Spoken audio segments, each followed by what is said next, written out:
नमस्कार साथियों, NIOS के स्टूडियो में आप सबका स्वागत है। मैं डॉक्टर रश्मि अग्रवाल, शिक्षा एवं शैवध विज्ञान संकाय, महात्मा ज्योतिबा फुले रोहिलखंड विश्वविद्यालय बरेली से आप सबका स्वागत करती हूँ। DLED के पाठ्यक्रम संख्या 506 के आज का प्रकरण है व्यक्तित्व, अर्थ, संप्रत्यय, लक्षण व विशेषताएं। इस प्रकरण पर चर्चा करने के लिए आज हमारे साथ उपस्थित हैं मेरे ही विभाग की साथी डॉक्टर ज्योति पांडे। डॉक्टर ज्योति पांडे, आपका बहुत बहुत स्वागत है हमारे स्टूडियो में। धन्यवाद। डॉक्टर ज्योति पांडे वर्तमान में शिक्षा एवं शैवध विज्ञान संकाय, महात्मा ज्योतिबा फुले रोहिलखंड विश्वविद्यालय बरेली के में कार्यरत हैं और आज की हमारी विशेषज्ञ हैं जो इस प्रकरण पर अपने विचार प्रस्तुत करेंगी। मैं सबसे पहले डॉक्टर ज्योति पांडे से जानना चाहूँगी कि ज्योति जी, व्यक्तित्व किसे कहते हैं? व्यक्तित्व हमारे हाव भाव, हमारे सभी प्रकार के कार्य करने का एक तरीका है। वास्तविक रूप में यह पर्सनैलिटी शब्द का हिंदी रूपांतरण है जो लैटिन भाषा के शब्द पर्सोना से लिया गया है। पर्सोना शब्द का अर्थ है नकाब अथवा मुखौटा। जिस प्रकार मंच पर विभिन्न प्रकार के व्यक्तियों के व्यक्तित्व की विशेषताओं को प्रदर्शित करने के लिए उन्हीं के समान वस्त्र इत्यादि धारण करके, उन्हीं के समान संवाद बोलकर, उन्हीं के समान मुखौटा धारण करके उस व्यक्ति विशेष के गुणों को प्रदर्शित किया जाता है, ठीक इसी प्रकार व्यक्ति जो भी वेशभूषा धारण करता है उस वेशभूषा से वो उस व्यक्ति विशेष के गुणों को प्रदर्शित करता है जो उसके व्यक्तित्व को दर्शाते हैं। ठीक इसी प्रकार हम किस प्रकार बातचीत करते हैं, किस प्रकार वस्त्र पहनते हैं, हमारा कार्य करने का तरीका, हमारा चलने का तरीका, ये सभी मिलकर हमारे व्यक्तित्व का निर्माण करते हैं। व्यक्तित्व को और अधिक अच्छी तरह से परिभाषित करने के लिए मैं यहाँ पर कुछ मनोवैज्ञानिकों द्वारा दी गई परिभाषाओं के विषय में भी बताना चाहूँगी, जिसमें सबसे प्रमुख परिभाषा है गार्डन आलपोर्ट के द्वारा दी गई परिभाषा जो 1937 में दी गई। इनका मानना है कि व्यक्तित्व व्यक्ति के भीतर उन मनोशारीरिक तंत्रों का गत्यात्मक संगठन है जो वातावरण में उसके अपूर्व समायोजन को निर्धारित करते हैं। इस परिभाषा में कुछ मुख्य तत्व व्यक्तित्व के बारे में स्पष्ट करना बहुत ही ज़रूरी है। प्रथम है मनोशारीरिक तंत्र। मनोशारीरिक तंत्र से हमारा तात्पर्य मानसिक एवं शारीरिक। हमारे व्यक्तित्व का निर्माण विभिन्न प्रकार के तत्वों से मिलकर होता है।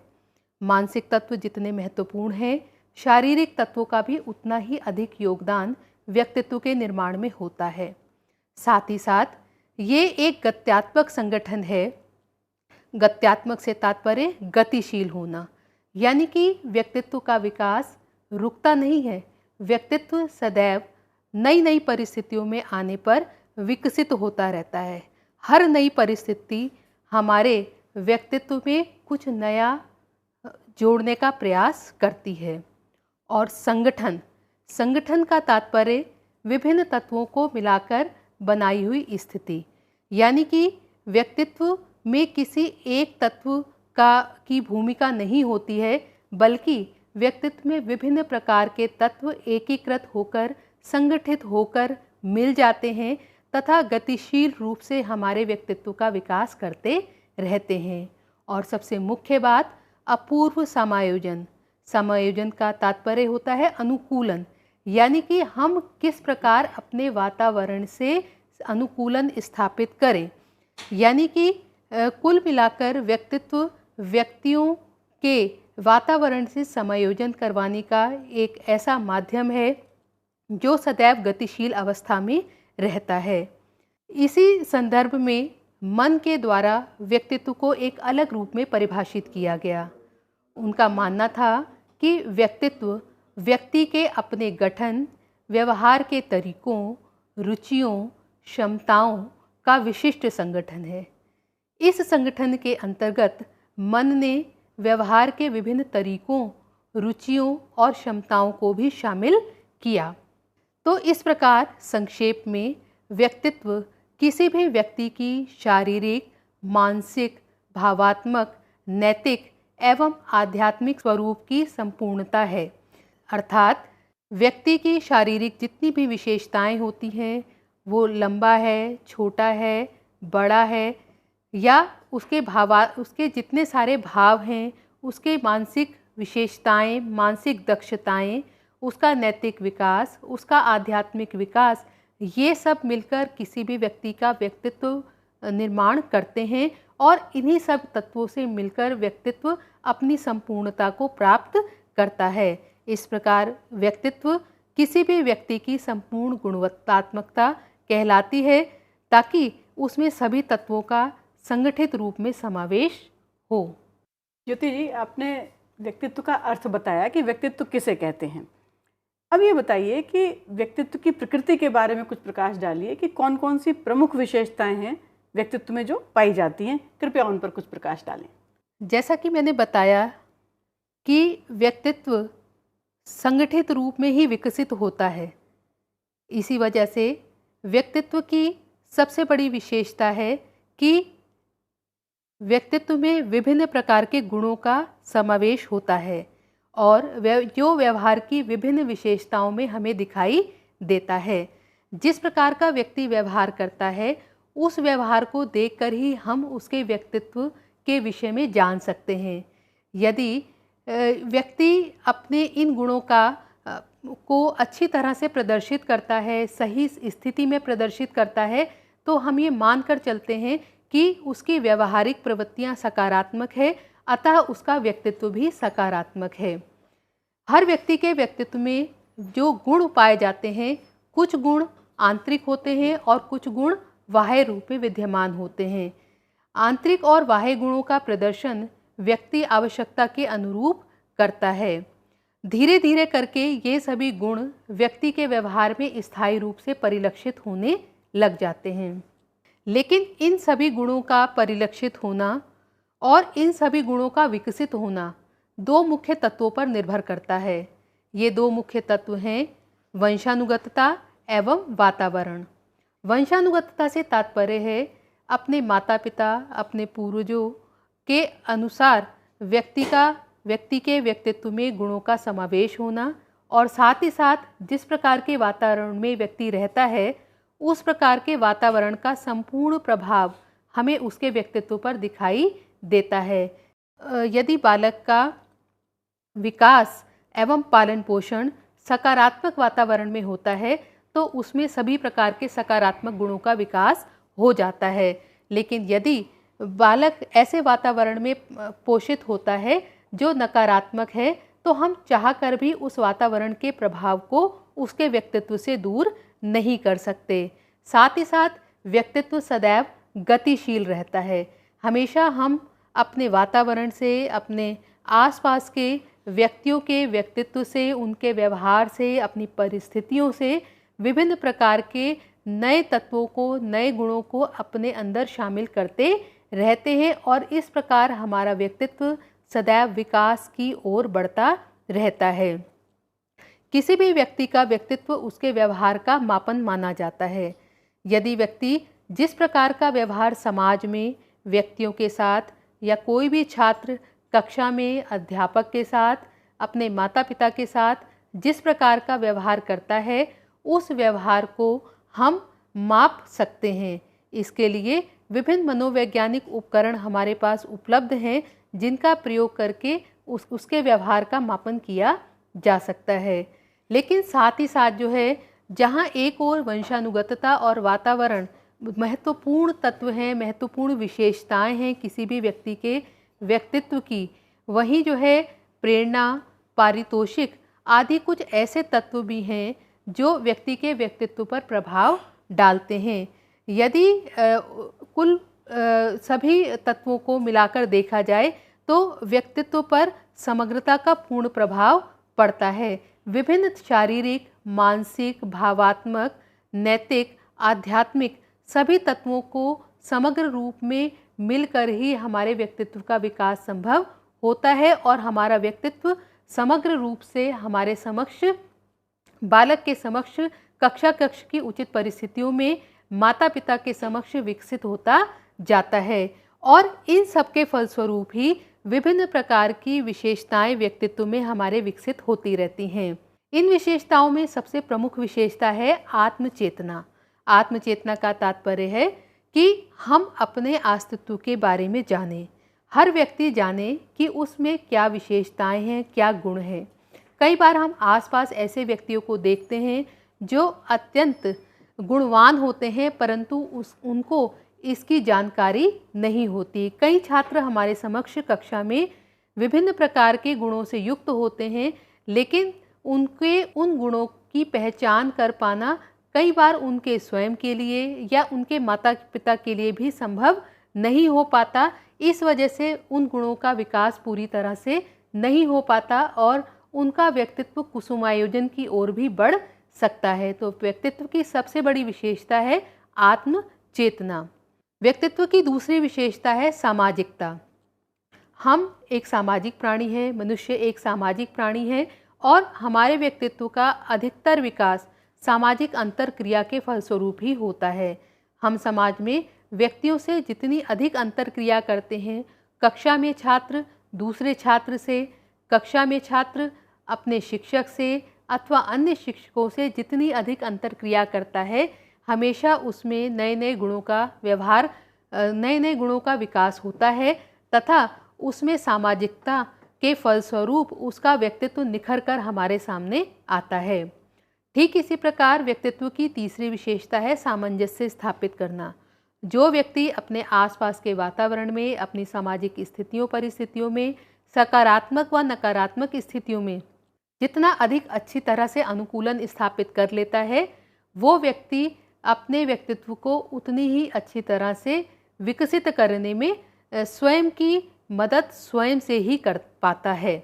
साथ ही साथ व्यक्तित्व की चौथी प्रमुख विशेषता है कि निर्देशित लक्ष्य की प्राप्ति। कोई भी व्यक्ति अपने व्यक्तित्व का विकास उसी रूप में करना चाहता है जिसके माध्यम से वो अपने निर्देशित लक्ष्यों को प्राप्त कर सके। जिस प्रकार यदि कोई बालक बचपन से ही खिलाड़ी बनना चाहता है तो वह अपने व्यक्तित्व का विकास उसी रूप में करेगा जो उस निर्देशित लक्ष्य हेतु यानी कि खिलाड़ी बनने हेतु आवश्यक हैं। वो अपने शारीरिक विकास पर भी बल देगा, मानसिक विकास पर भी बल देगा और उसी से संबंधित क्रियाओं हेतु अभिप्रेरित रहेगा। साथ ही साथ व्यक्तित्व की अगली विशेषता है शारीरिक व मानसिक स्वास्थ्य। सही व्यक्तित्व के विकास हेतु ये ज़रूरी है कि हम शारीरिक रूप से जहाँ एक ओर स्वस्थ रहें, वहीं मानसिक रूप से भी स्वस्थ रहें और इस शारीरिक व मानसिक स्वास्थ्य के माध्यम से ही हम व्यक्ति का, छात्रों का सही रूप से विकास कर सकते हैं। एकता व एकीकरण व्यक्तित्व की एक अगली विशेषता है। एकता व एकीकरण से तात्पर्य विभिन्न तत्वों का समावेश होना। जैसा कि मैंने पहले भी बताया कि व्यक्तित्व किसी एक तत्व के माध्यम से विकसित नहीं होता, बल्कि विभिन्न तत्वों का इसमें समावेश होता है। अतः ये एकीकृत होकर जो है समग्र रूप से हम अपने व्यक्तित्व का विकास करते हैं। और साथ ही साथ सबसे प्रमुख विशेषता है विकास की निरंतरता, यानी कि व्यक्तित्व का विकास लगातार होता रहता है। विभिन्न स्थिति परिस्थितियों में हम अपने व्यक्तित्व में नवीन नवीन गुणों को सम्मिलित करते रहते हैं, जिससे ये विकास की प्रक्रिया लगातार चलती रहती है। जी ज्योति, अभी आपने बताया कि व्यक्तित्व की कौन कौन सी खास विशेषताएं हैं, क्या क्या बातें व्यक्तित्व में शामिल हैं। अब हमें कुछ ऐसे व्यक्तित्व के लक्षण बताइए जिसके आधार पर हम व्यक्तित्व की पहचान कर सकें। तो वो कौन कौन से लक्षण हैं जो व्यक्तित्व में पाए जाते हैं, कृपया इस पर प्रकाश डालें। जी रश्मि जी, व्यक्तित्व की पहचान करने के लिए सबसे प्रमुख तत्व ये है कि प्रत्येक व्यक्ति का व्यक्तित्व अद्वितीय होता है। चाहे घर में जुड़वा बालक भी हों, देखने में एक जैसे हों, लेकिन यदि हम बहुत ही गहन अध्ययन करें तो हम ये पाएंगे कि उनके व्यक्तित्व में समानता नहीं है। कहीं ना कहीं उनकी आदतें, उनकी क्षमताएं, उनके गुण एक दूसरे से कुछ स्तर तक मेल खाएंगे, लेकिन कुछ स्तर तक मेल नहीं खाएंगे। साथ ही साथ व्यक्तित्व का प्रमुख लक्षण ये भी है कि व्यक्तित्व का विकास एक दिन में नहीं होता है। व्यक्तित्व का विकास बालक के जीवन के विभिन्न स्तरों पर विकास होता रहता है। अर्थात जब बालक जन्म लेता है तो जन्म लेने से लेकर बाल्यावस्था, किशोरावस्था एवं प्रौढ़ावस्था पर वो जीवन के विभिन्न स्तरों के पर अलग अलग प्रकार के गुणों को अपने अंदर विकसित करता चला जाता है और धीरे धीरे करके जैसे जैसे ये गुण वो अपने व्यवहार में प्रयोग करता है, ये गुण उसके व्यवहार में संस्थापित हो जाते हैं तथा वह गुण उसके स्थायी गुणों के रूप में उसके व्यक्तित्व में सदैव परिलक्षित होते हैं। इसी प्रकार व्यक्तित्व कभी भी स्थिर रूप में नहीं रहता है। व्यक्तित्व हमेशा गतिशील रहता है। अपने आसपास की स्थितियों से, परिस्थितियों से नई नई गुणों को, नई नई क्षमताओं को सीखना मनुष्य का कौशल माना जाता है तथा प्रत्येक व्यक्ति हर दिन हर समय कुछ न कुछ नया प्राप्त करना चाहता है। इस वजह से व्यक्तित्व सदैव गतिशील अवस्था में ही रहता है। अगली विशेषता है, अगला लक्षण है कि व्यक्तित्व समग्र रूप में कार्य करता है। विभिन्न तत्वों में ऐसा नहीं होता कि हम शारीरिक तत्व को अलग कर दें, मानसिक तत्व को अलग कर दें, नैतिक तत्व को अलग कर दें या आध्यात्मिक तत्व को अलग कर दें। जितने भी तत्व हैं वे सब क्योंकि संगठित रूप से ही व्यक्तित्व का निर्माण करते हैं, अतः संगठित रूप से ही वो समग्र रूप में मिलकर किसी भी कार्य को करने में हमारी मदद करते हैं। साथ ही साथ जो है व्यक्तित्व वंशानुगतता और वातावरण का परिणाम होता है। जिस प्रकार की वंशानुगतता बालक को अपने माता पिता आदि से प्राप्त होती है, वही वंशानुगतता प्रदान किए गए वातावरण में मिलकर जो है उसके व्यक्तित्व को आगे बढ़ाने का प्रयास करती है। और जैसे जैसे व्यक्ति अपने वातावरण के साथ समायोजन करता जाता है, उसके व्यक्तित्व का निरंतर विकास होता चला जाता है। जबकि जो व्यक्ति अपने वातावरण के साथ समायोजन स्थापित नहीं करता, वह अपने आप को कुसमयोजित व्यक्तित्व विकास की ओर ले जाता है। कुसमयोजित व्यक्तित्व का तात्पर्य है कि चाहे एक परिस्थिति हो या दूसरी परिस्थिति हो, वो किसी भी परिस्थिति में अनुकूलन कर पाने में सक्षम नहीं होता। सामान्य तौर पे ये माना जाता है कि व्यवहार को प्रभावित करने में हमारे व्यक्तित्व का योगदान ना होकर हमारे वातावरण का योगदान ज़्यादा होता है। लेकिन कई ऐसी विशेष परिस्थितियां भी होती हैं जब हमारा व्यक्तित्व हमारे व्यवहार को प्रभावित करता है। जैसे कि कोई व्यक्ति विशेष, कोई प्रभावशाली व्यक्तित्व वाला व्यक्ति, कोई सामाजिक प्रभाव वाला व्यक्ति भी कई बार अपने आसपास के वातावरण को प्रभावित करने लग जाता है और हमारा व्यक्तित्व सदैव उद्देश्य पर आधारित होता है। क्योंकि हम जिन उद्देश्यों को लेकर प्रारंभ से चलते हैं, हम उन उद्देश्यों की पूर्ति करना चाहते हैं। इस वजह से उन उद्देश्यों से संबंधित क्रियाओं में ही हम रुचि लेते हैं, उन्हीं के अनुरूप हम क्षमताओं का विकास करते हैं और उन्हीं क्षमताओं को विकसित करने के लिए हम भरसक प्रयास करते हैं ताकि हम अपने लक्ष्य को प्राप्त कर सकें। अतः प्रत्येक व्यक्ति चाहे वो किसी भी क्षेत्र में जाना चाहता हो, किसी भी क्षेत्र में करियर स्थापना करना चाहता हो, वो अपने उसी उद्देश्य के अनुरूप अपने व्यक्तित्व का निर्माण करता है। और सबसे मुख्य तत्व व्यक्तित्व आत्मचेतना है। हमें स्वयं के विषय में जानकारी, अपने अस्तित्व के विषय में जानकारी प्रदान करना, हमारा कहीं ना कहीं व्यक्तित्व ही एक ऐसा माध्यम है जो व्यक्ति को ये बताता है कि वह कितना गुणवान है, उसमें क्या दोष हैं और क्या अच्छाई है। क्योंकि यदि व्यक्ति स्वयं को नहीं जानेगा तो अपने व्यक्तित्व का सही दिशा में विकास नहीं कर सकता है। तो आज हमने चर्चा की व्यक्तित्व किसे कहते हैं, उसके प्रमुख लक्षण, उसकी प्रकृति और उसकी विशेषताओं के बारे में। डॉक्टर ज्योति, आपने बहुत गहराई से, बहुत वृहद विचारों के साथ में हमारे छात्रों के समक्ष इस विषय को प्रस्तुत किया। आपका हमारे स्टूडियो में आने के लिए बहुत बहुत धन्यवाद, बहुत बहुत शुक्रिया। तो मित्रों, आप सबका भी बहुत बहुत धन्यवाद। अगली बार आपसे मिलेंगे एक नए विषय के साथ में। नमस्कार।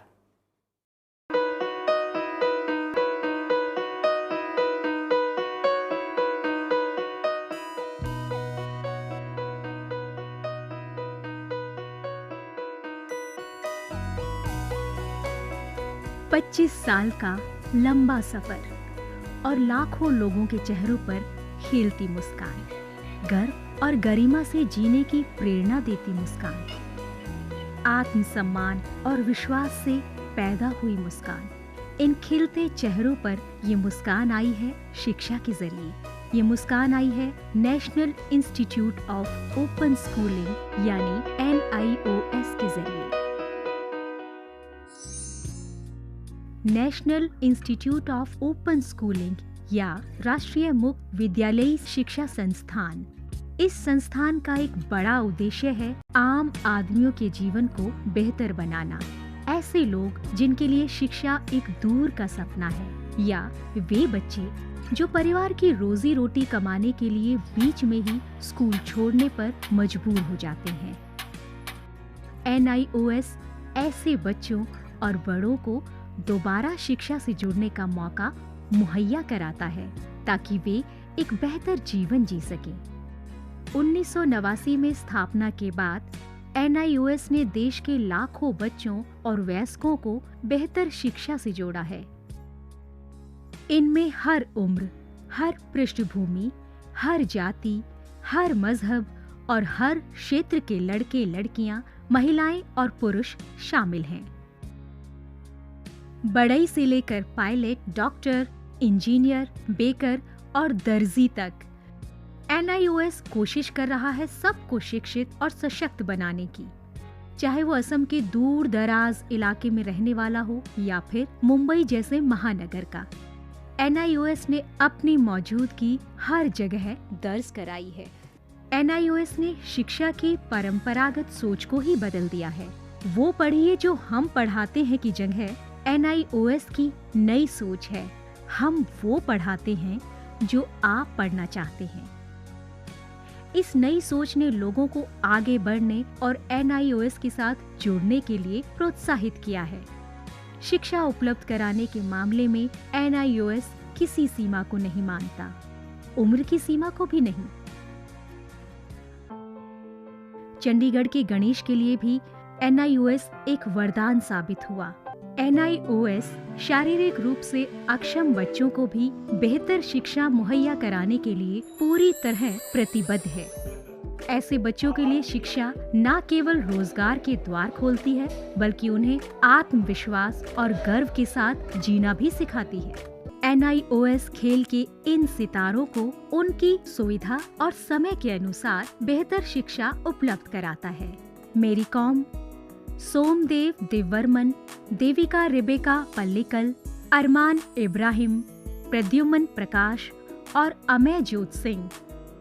NIOS सीमा पर खड़े उन प्रहरियों को भी शिक्षा से लाभान्वित करता है जो देश की सुरक्षा के लिए अपनी जान की बाजी लगाने से भी नहीं चूकते।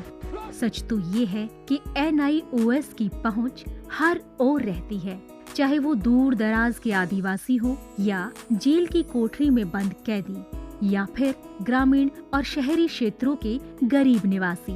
देश में कहीं भी कोई भी व्यक्ति, स्त्री, पुरुष, लड़का, लड़की, अमीर, गरीब शिक्षा से वंचित न रहे। राष्ट्रीय मुक्त विद्यालयी शिक्षा संस्थान का यही मिशन है। राष्ट्रीय मुक्त विद्यालय शिक्षा संस्थान पूरे देश में शिक्षा के साथ साथ कौशल विकास के क्षेत्र में बहुत सारे कोर्सेज दे रहा है। लगभग 100 से ज़्यादा कोर्सेज हैं। हम दूर दराज के गांव में अपने संस्थान बनाते हैं और वहाँ के बच्चों को, वहाँ के बच्चियों को, वहाँ के वयस्कों को हुनर के क्षेत्र में शिक्षा पहुँचाते हैं। आपको जानकर खुशी होगी कि अब हम आर्ट, साइंस, कॉमर्स जिन क्षेत्रों में 12वीं का सर्टिफिकेट दिया जाता रहा है, अब हम हुनर के क्षेत्र में, वोकेशनल एरिया में भी 10वीं और 12वीं का सर्टिफिकेशन करेंगे। तो वो बच्चे जो कृषि से जुड़े हुए हैं, कारपेंट्री से जुड़े हुए हैं या दूसरे क्षेत्रों से जुड़े हुए हैं, वो अपने ही क्षेत्र में काम करेंगे, सीखेंगे, हुनर पैदा करेंगे अपने में और सर्टिफाइड भी होंगे कि वो सर्टिफाइड कृषक हैं, खेतिहर हैं। तो आज तक जो हमारे देश में ये सोच रही है कि आप 12वीं पास तभी कहे जाएंगे जब भूगोल, अर्थशास्त्र, भौतिकी ये पढ़ेंगे, अब ये समय बदल गया है। ITI में जितने बच्चे पढ़ते हैं, लगभग 18 लाख बच्चे हर साल दाखिला लेते हैं। अब हम उनको सर्टिफिकेशन करेंगे। NIOS अपने छात्रों को माध्यमिक स्तर पर 26 और उच्च माध्यमिक स्तर पर 19 विषयों का विकल्प देता है। पढ़ाई किस माध्यम से करनी है, इसमें भी आपको लचीलापन मिलेगा। माध्यमिक स्तर पर ही 7 भाषाओं के अलग अलग माध्यमों का विकल्प मौजूद है। शैक्षणिक कार्यक्रमों के अलावा 86 वोकेशनल शिक्षा कार्यक्रम भी उपलब्ध हैं, जो छात्रों को कामकाजी दुनिया के लिए तैयार करते हैं। वोकेशनल प्रशिक्षण को अधिक सुदृढ़ बनाने के लिए NIOS ने ITDC, Cisco, Indian medical association जैसे कई सरकारी और गैर सरकारी संस्थानों के साथ भागीदारी स्थापित की है। आज लाखों छात्रों के लिए अपनी पसंद का स्कूल है राष्ट्रीय मुक्त विद्यालयी शिक्षा संस्थान यानी national institute of open schooling.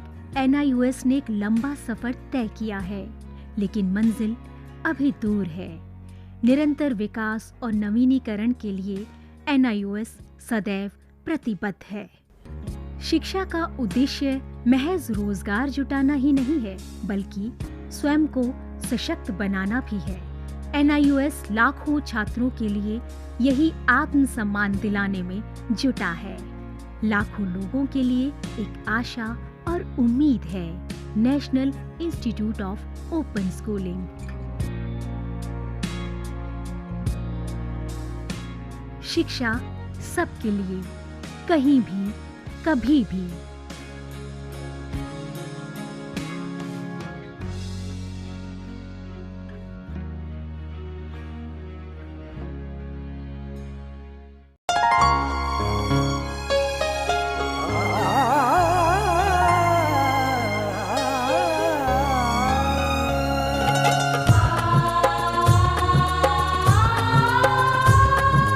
जीवन ये प्रकाशित करने, राहों को आलोकित करने, हम अपना दीपक स्वयं बने, हम अपना रास्ता स्वयं चुने।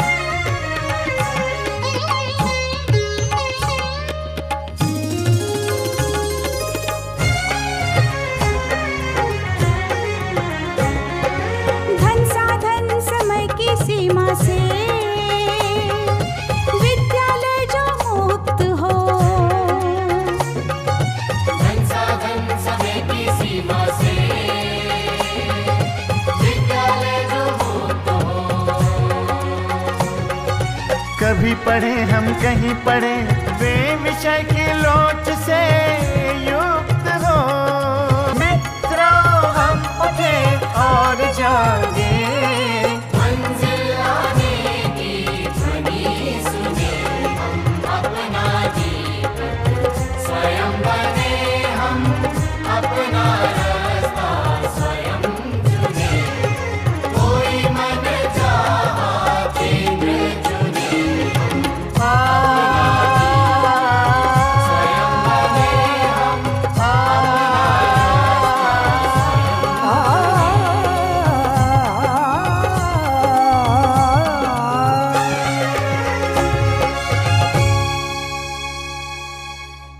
हिंदुस्तान के हर कोने में नौजवानों के पास प्रतिभा है, उन्हें अवसर चाहिए। NIOS देता रहा है युवाओं को अवसर आगे बढ़ने का। NIOS से पढ़ने वाले इन युवाओं ने किया है संस्थान को गौरवान्वित। दिव्यांगों ने बन के दिखाया है सबल और आत्मनिर्भर। NIOS के साथ आप भी जुड़िए NIOS के संग।